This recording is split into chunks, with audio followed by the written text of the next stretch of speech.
Fala galera, tudo bem com vocês? Aqui é o Jefote Mil e vamos para mais um vídeo de Brasileirão. Estamos perto de acabar, né, essa série, né? E vamos falar de 2021, né, o ano que o Atlético Mineiro foi campeão, né? Depois de 50 anos de espera, a torcida do Galo, enfim, pôde gritar é campeão brasileiro, né? Bom, não sei se vocês vão reparar, minha voz tá meio estranha. Porque acho que eu tô meio gripado, tá? Então não ligue se minha voz estiver esquisita, se eu fizer algum movimento estranho, algum barulho estranho, enfim. Eu peço perdão, tá? Mas eu vou gravar assim mesmo, né? E vamos lá. Depois de 50 anos o Atlético cantou alto, né? O Galo Mineiro cantou alto e voltou a ganhar um Brasileirão, né?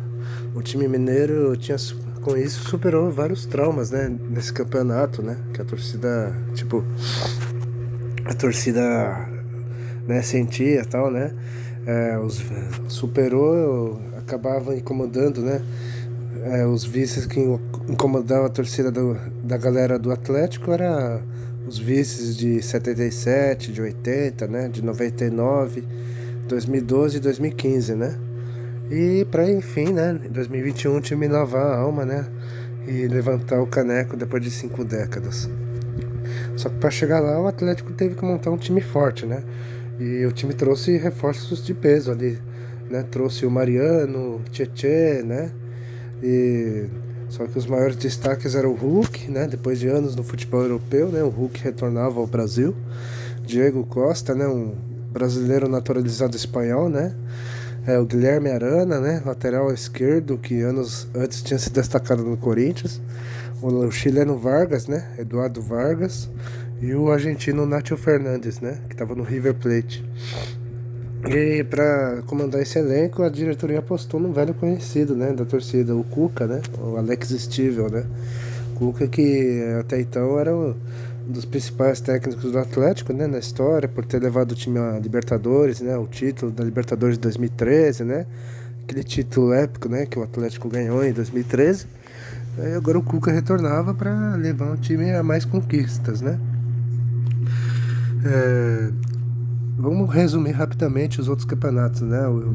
O Atlético Mineiro ganhou o estadual, né, de forma tranquila, né? Aproveitando também que o Cruzeiro estava em baixa, né? Na Copa do Brasil o time não foi bem, né?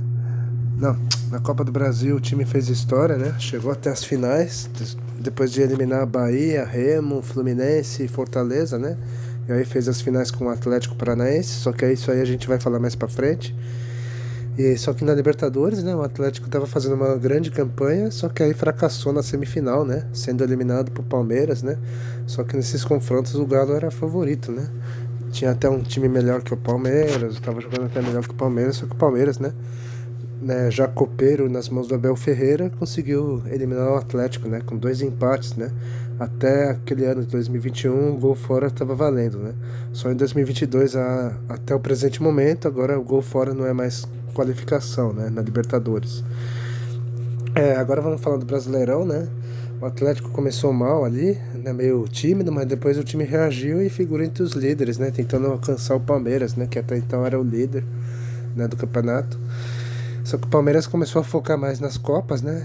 E aí o time perdeu a liderança na rodada 15, né? Quando o Atlético Mineiro bateu o Juventude e Caxias. E aí o time não largaria mais, né? De destaques do time, o Hulk estava jogando muito, estava fazendo vários gols, né? O Nacho Fernandes, né, quando entrava, fazia seus passes precisos. O Keno, né, o ponta, né, um ponta ali, né, que o Atlético trouxe no ano anterior, né, com as suas arrancadas. E o Everson, goleiro, né, sendo eficiente, né, nas defesas ali, né? E ali o Atlético passou a ser o grande favorito mesmo ao campeonato, né? Mesmo com o Flamengo, né, um time poderoso ali, né, perto ali da ponta, e o Palmeiras, né, também, tal. O Atlético pareceu ser o mais cotado, né, mesmo. A campanha do Galo foi tão boa, né, que o time ficou invicto por um turno inteiro, ou seja, da 7ª rodada até a 27ª. E nesse período houve um jogo adiado, né, nesse período, né, que foi o último jogo do Grêmio, né, do primeiro turno, né, só que foi lá pro fim lá em novembro e tal, né? Quando já estávamos na reta final, enfim, Então coloquei um turno mesmo, né? 19 jogos. Mas se contar esse jogo, foram 20. É um recorde da história do Atlético, inclusive em campeonatos nacionais. O time estava indo bem, né? Disparou na liderança, até que nessa rodada 27 veio a derrota, né? Para o Atlético Goianiense, né? Mas isso não abalou o elenco, né? Que estava invicto há um bom tempo, enfim. E fora isso, o Atlético fazia boa campanha na Copa do Brasil e tal. E no Brasileirão a torcida começou a contagem regressiva pro título, né? Depois de 5 décadas, né? E isso começou num 3-0 contra o Corinthians, ali na 32ª rodada, se não estiver errado. E foi assim até que na rodada atrasada, né? Contra o Bahia, no dia 2 de dezembro, né? Que foi, acho que a rodada número 33, 32, que foi adiado. O Atlético visitou o Bahia, né? Em Salvador. O Bahia estava lutando para não ser rebaixado, né? O Bahia começou com tudo, começou ganhando de 2-0, só que o Atlético, né, mostrou força, mostrou garra, né, e o time venceu de virada 3-2, e aí sim, né, depois de 50 anos, enfim, o Galo Mineiro, o Clube Atlético Mineiro, era campeão brasileiro, né, após 5 décadas, né, um título muito merecido, a um time que fez uma grande campanha, né, em 38 jogos o time venceu 26, né? E o Atlético somou 84 pontos. Fez a segunda melhor campanha da história dos pontos corridos, né? Desde que passou a ser 20 clubes, né? Faltou um pouquinho, né? Para chegar no Flamengo de 2019, né?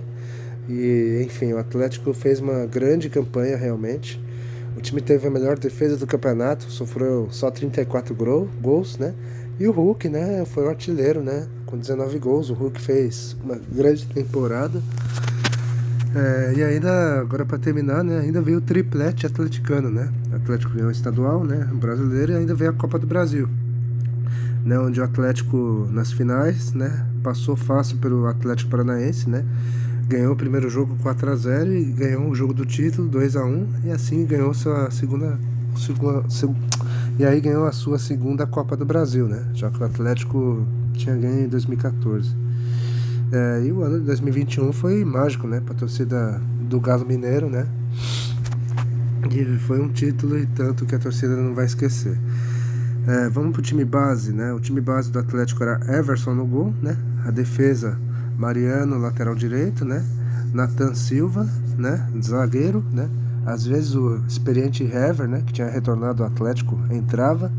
Mas geralmente é o Nathan Silva o titular, né? Júnior Alonso, outro zagueiro pela esquerda. E o lateral esquerdo, o Guilherme Arana, né? O meio campo tinha Jair. Às vezes entrava o Alan, né? O Tietê e o Zaratio. O ataque, né? Pelo menos ali na reta final, né? O Cuca escalou 3, né? Atacante. Eram o Keno, o Hulk e o Diego Costa. Vamos para a surpresa do campeonato, né? Surpresa não tenha dúvidas, né? Foi o Fortaleza, né? O Lion, né? Que estava se estabilizando de vez ali na Série A e fazendo grandes campanhas, começando a, né? É um processo que dura até hoje, né? O time sempre fazendo boas campanhas, surpreendendo todo mundo, né? E o Fortaleza hoje é uma das forças, né, do futebol nordestino. Em 2021, o Fortaleza tinha o técnico Vojvoda, né? O argentino, né? Foi a primeira temporada dele na frente do Lion, né? E aí o Fortaleza fez uma grande campanha, né, em pontos corridos. Primeiro turno o time chegou a ficar na vice-liderança ali, chegou até a sonhar com a ponta e tal, né? E terminou no G4, inclusive. No retorno o Fortaleza teve uma queda e tal, né? Podemos dizer que é normal e tal, né? E aí todo mundo achava até que o time não ia aguentar, só que aí o Fortaleza conseguiu se reorganizar e conseguir uma vaga para a Libertadores, né? E ainda direta, né? O time do Fortaleza terminou em 4º lugar, né? Um histórico 4º lugar. E à frente de gigantes como Corinthians e Fluminense, por exemplo. E outro detalhe que essa é a melhor campanha de um clube nordestino, né? Em pontos corridos. Quer dizer, o Fortaleza superou inclusive a campanha do Sport em 2015, né? Que ele tinha feito e ficado em 6º, se não me engano, né? O Sport. Dessa vez em 2021, o Fortaleza foi mais longe, ficou em 4º, né? E outro detalhe que o Fortaleza fez bonito também na Copa do Brasil, né? Foi eliminado para o Atlético Mineiro, como eu falei, né? Só que ele foi eliminado na semifinal, ou seja, o Fortaleza também fez uma campanha histórica, né? Talvez se não tivesse enfrentado o Atlético, tivesse enfrentado outro time, talvez o Fortaleza teria sim disputado a final, né? Só que aí enfrentou o melhor time do Brasil em 2021 e não teve como, né? Então, como se falamos da surpresa, vamos para decepção, né? E a decepção foi um gigante, né? O Grêmio, né? O Grêmio chegou em 2021 com um time forte e disposto a figurar o G6, né, no Brasileirão. Quem sabe até brigar pelo título, né? Só que aí o time viu as coisas ruírem, né? O Renato Gaúcho, depois de 5 temporadas, saiu, né? Tava desgastado com a diretoria, né? E aí tudo foi ladeira abaixo, né? O Grêmio até ganhou o estadual, né? Só que aí, nas competições que disputou, o time fracassou, né? E no Brasileirão, o Grêmio começou muito mal, ficou sempre lá em último, em penúltimo, né? Aliás, em todas as 38 rodadas, o Grêmio ficou sempre entre os 4 últimos colocados. Olha só. E nem Thiago Nunes deu jeito. Thiago Nunes que vinha de uma boa campanha no Atlético Paranaense 2 anos antes, né? Mas não foi bem no Corinthians e no Grêmio parecia que ia, mas depois não foi, né? E no meio da. Ali, e aí no meio, em julho, mais ou menos, a diretoria trouxe um velho ídolo da torcida, né? O Luiz Felipe Scolari, né? O Felipão, para chacoalhar o elenco. E nem assim adiantou, né?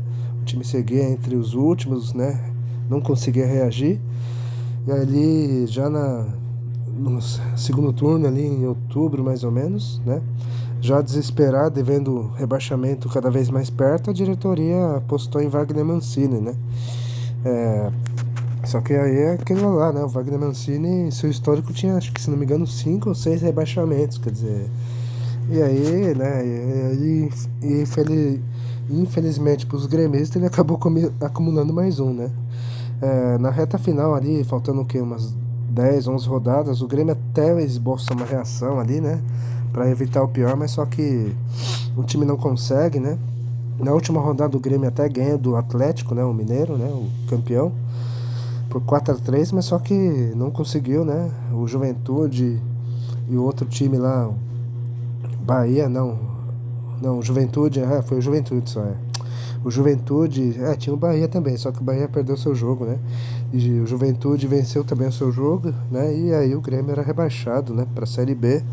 Era assim o terceiro rebaixamento do Grêmio, né? No Brasileirão, já que o time já tinha caído em 91 e 2004, né? E desses 3 rebaixamentos, esse aí foi o mais tocante pro gremista, porque era um time forte até, né? Tinha uns destaques ali ainda, tipo os remanescentes da geração vitoriosa dos últimos anos, né? Do Grêmio, como a dupla de zaga, como Jeromel e Kahneman, né? Tinha outros nomes ali, como Douglas Costa, que retornava ao clube, né? Depois de anos na Europa, e o Diego Souza, né? Que em 2020 ele foi o principal artilheiro do Brasil, né? No futebol brasileiro, fazendo muitos gols, né? Diego Souza, que já é veteranão, né? Mas só que estava fazendo uma boa temporada, né? Em 2021 ele até fazia uma boa temporada ali e tal, só que aí veio as lesões e tal, e aí ele decaiu, né? E aí não pôde ajudar o Grêmio. Enfim, foi uma grande decepção o Grêmio 2021, né? E agora vamos pro jogão daquele campeonato e não foi nem a ver com os campeões, com o campeão, né? Foi um Flamengo 5, São Paulo 1 no primeiro turno. Eu resolvi colocar esse jogo por conta do contexto, né?